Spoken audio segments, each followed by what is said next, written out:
In this world, people will do anything to avoid being alone. But let me tell you the truth. Until you know how to be alone, you will never know who you are. Aloneness isn't loneliness. It's the beginning of real power, real freedom, and real peace. We live in the world that glorifies connections. Text, like, reels, constant connections, unstopped noise. People fear silence more than suffering because silence gets them face to face with a thing they've been avoiding for a very long time, that is themselves. Being alone makes people very uncomfortable because from then there is no one to impress, no one to blame, no one to distract. Just you, raw, real, naked. That's why many relationships exist. Not out of love, but because of escape. They do not know how to stay alone, enjoy their presence, so they just want to escape that aloneness. They tie up with someone. People don't fall into love, they fall into distractions. And when distraction leaves, they call it a heartbreak. And today, Mother Nature is celebrating. Let's go with the flow. But here's the truth. When you stop running away from being alone, you stop running from your own power. So many people, hold on. ಸ್ವಲ್ಪ ಕುಣಿತಿದೆ because of stress. So many people have confused aloneness with loneliness. They both make a much difference. Loneliness means you're missing someone, missing something.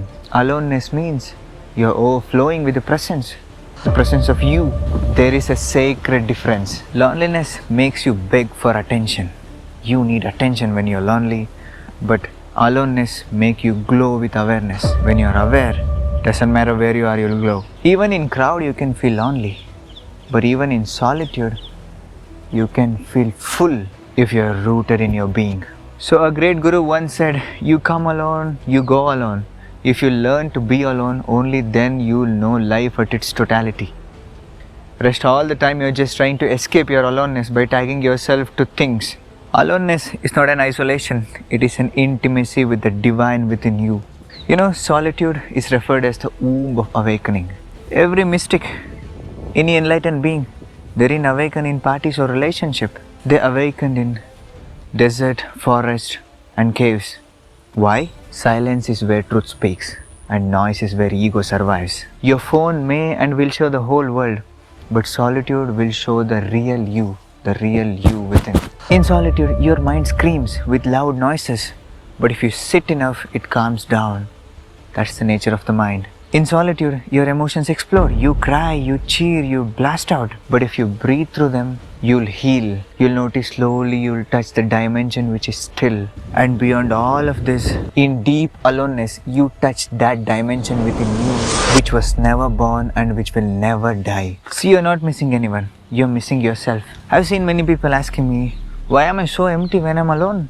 The truth is, you're not missing the other person. You're missing your own presence, your own self. Because you have made yourself with what all people have given you and what you have gathered through your mind. You're so distracted with people, pleasure and problems that you forgot to sit with the most important person and the only person who will stay with you for this lifetime, that is you. When you reclaim your aloneness, you become so full of love, where your presence will be a healing thing for people who are around you. That people feel healed just by being around you. That's the power of aloneness. So today, don't run from aloneness. Don't keep scrolling the social media. Don't call people who left. Sit. Just sit. Feel the silence. Breathe into the stillness and listen. In that silence, something ancient awakens. Something which no one can give you and nobody can steal from you. Enter your cave, meet your life. In being alone, you will be a whole. You must know the true value of yourself. This self is just been buried of identities that you have gathered. It's time that you know the real self. Meditation is the only time where you will keep everything aside and you will be just as alive. For that meditation to happen, you need to use this body, go through certain processes that you will know the real you. So it's time that you know the tenderness of life. A breakup doesn't just end a relationship. It ends your future, your routine, and your imagined forever. It feels like a death. But hidden in that death is the birth of the real you, if you are willing to face it. The truth is, it hurts. Let it hurt. First, let's be real. It hurts. No sugarcoating.